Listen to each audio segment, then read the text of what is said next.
Как долго продержится Покровск? Разведка одной из стран НАТО дала неутешительный прогноз. Судный день отменяется. Таинственную радиостанцию заставили замолчать. Сторонники русского мира открыли новый фронт. Они воюют между собой. Казус соседства с Лукашенко. Открывать новые погранпереходы или строить вторую стену? Польша поступила неординарно. Альтернатива российскому топливу. Европейцы переходят от поиска новых продавцов к разработке новых месторождений. Полиция Казахстана на службе товарища Си, за что арестовали почти 20 активистов. Менее доступной станет не только шенгенская зона. Визы в еще одну популярную у туристов страну станут дороже почти вдвое. И многое другое. Самые важные и срочные новости. Эксклюзивные подробности. Вы смотрите информационный выпуск «Нехта». Оперативно о событиях в Украине, России, Беларуси и мире. Раньше и понятнее других. Все, что нужно знать сегодня. Украинская оборона под Покровском держится, но запас прочности на исходе. Такой неутешительный прогноз дал глава разведцентра сил обороны Эстонии. Полковник Анс Кивисельк заявил, что ВСУ смогут предотвращать падение Покровска еще в течение недели, максимум 2. При этом самый опасный участок сейчас даже не Донецкая область, а Запорожская, район Александровки, где россиянам удалось продвинуться дальше всего за последние месяцы. Там уже говорят о риске тактического прорыва и угрозе для всего района Гуляй-Поля. При этом, по мнению начальника эстонской разведки, стратегические цели Кремля не меняются. Это оккупация всей Украины. Именно так следует понимать последнее заявление Лаврова и Пескова. Однако, как считает полковник Кивисельк, факты не дают надежд на реализацию этого плана. За 3 года Россия смогла захватить лишь 1% территории, которую Киев контролировал в ноябре 2022 года. Но у Киева есть и новые козыри. Украина впервые показала, как работает ее новое дальнобойное оружие. Зеленский выложил в сеть кадры пуска ракет «Длинный Нептун», того самого украинского комплекса, который теперь способен бить далеко за линию фронта и доставать важные российские объекты. Видео президент опубликовал в своем телеграм-канале. На нем запуск нескольких ракет, снятый в ночь 14 ноября, когда Украина нанесла серию ударов по целям в глубине России. В результате этого удара встал нефтяной терминал в Новороссийске, второй по мощности в стране. Вам сейчас захочется обругать меня последними словами в комментариях, но я похвалю российских оккупантов. Они занялись хорошим делом, начали грызть друг друга. Апти Алаудинов, командир спецназа «Ахмат», а по совместительству замначальника Главного военно-политического управления вооруженных сил Российской Федерации, анонсировал репрессии против Z-блогеров. В конечном итоге из этого получилось так, что люди, которые это делали, они оказались сами под ударом. Сейчас они начали поэтапно получать на руки протокола по дискредитации. В скором времени эта машина, она наберет такие обороты, что, конечно, все они обалдеют. Тем, кто не хочет получить уголовку, дали 7 дней удалить посты, извиниться и очнуться. Некоторые уже пришли с повинной, в частности, авторы блога Катя Валя и Илья Ремесло. Добрый день. Приехал в гости к Апти Ароновичу, к уважаемому нашему командиру спецназа «Ахмат». Давайте перезапишем чуть, оговорился. Интересно, как на такую воспитательную работу со стороны подручного Кадырова отреагируют строители русского мира. Опять проглотят? Россия снова применила террористическую тактику и среди белого дня ударила шахедами по одному из самых людных мест в Черноморске Одесской области. По местному рынку погибли 2 человека, пострадали 10. Среди них ребенок, несколько раненых в тяжелом состоянии. Я ж сидів в машині на місці водія.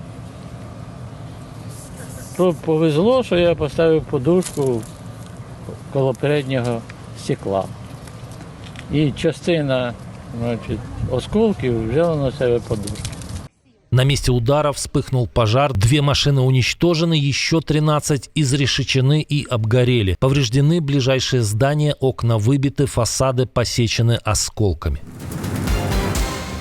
Российская радиостанция «Судного дня», загадочная жужжалка УВБ-76, которая годами передавала странные сигналы, внезапно замолчала. Об этом сообщил связанный с ней телеграм-канал УВБ-76 «Эфир». Трансляции временно не будет, проблема в отключении электроэнергии. Но еще интереснее причина, по которой питание прекратилось, а это произошло из-за попадания дрона. УВБ-76 работала с середины 70-х годов. На частоте 4625 килогерц круглосуточно слышен был фон белого шума. Иногда короткие фразы, наборы цифр и бессвязные слова. За этими странными сообщениями следили тысячи людей по всему миру, пытаясь расшифровать в них некие ужасные послания. Последний сигнал вышел в эфир в 10:55 13 ноября, и это было слово «ржавление». Точно такое же УВБ-76 передавала 19 февраля 2022 года. Всего за 5 дней до начала полномасштабного вторжения. Но, похоже, длинные руки украинской разведки добрались до этой железки и отменили судный день.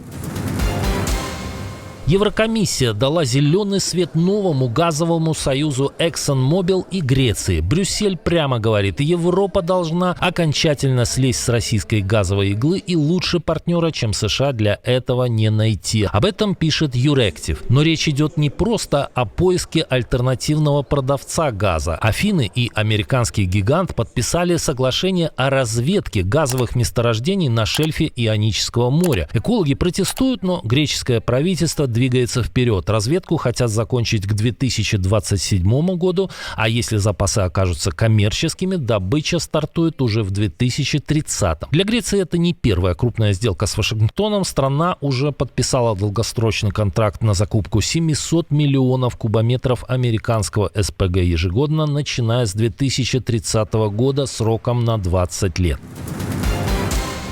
Польша открывает дополнительные переходы на границе с Беларусью. В начале следующей недели заработают 2 пункта пропуска. Но это не разморозка отношений с Минском, поясняет Дональд Туск. В результате консультаций с местными властями и предпринимателями я решился на открытие этих 2 переходов.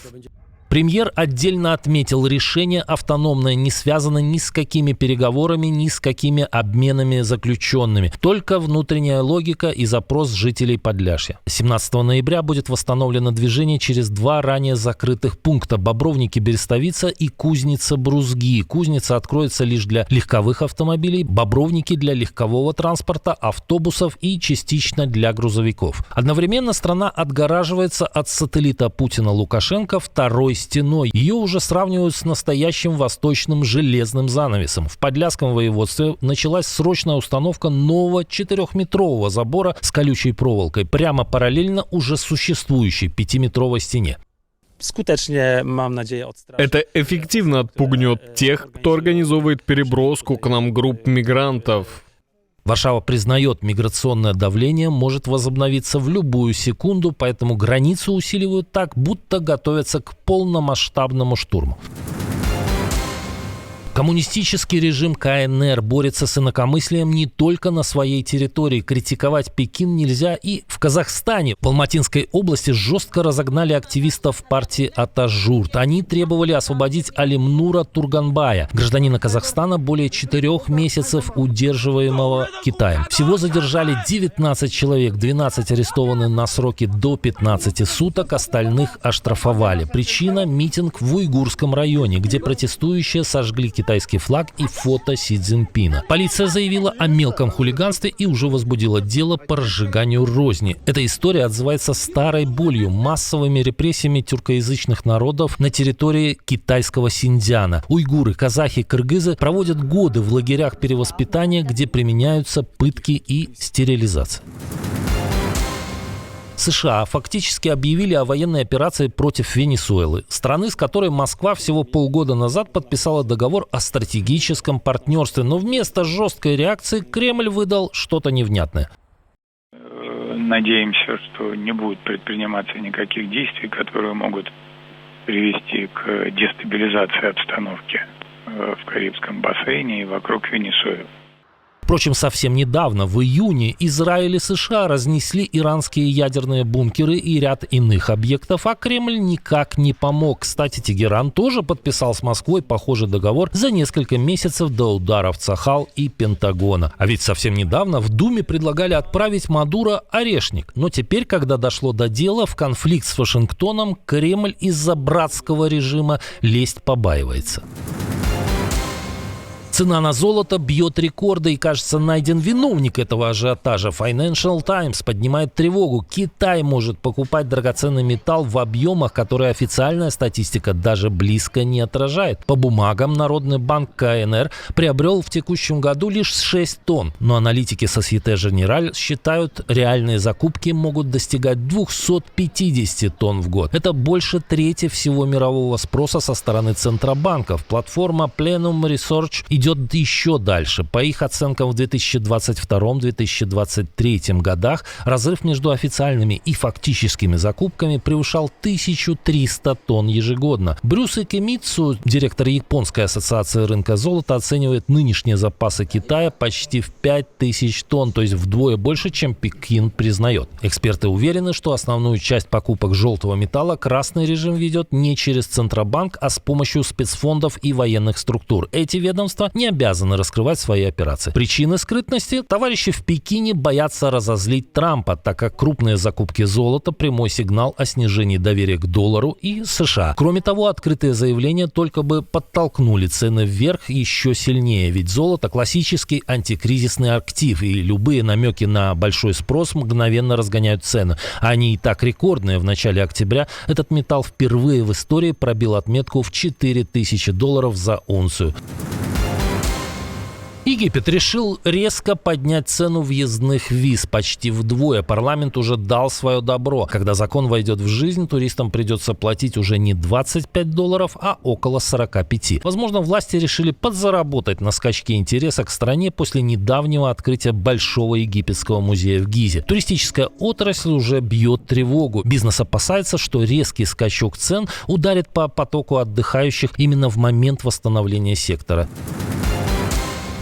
Отдельное спасибо, что досмотрели до конца. Спасибо за ваше доверие. Жду развернутых комментариев, лайков и репостов. Это важно, чтобы нас становилось больше. На этом пока все. До новых встреч и хороших вам новостей.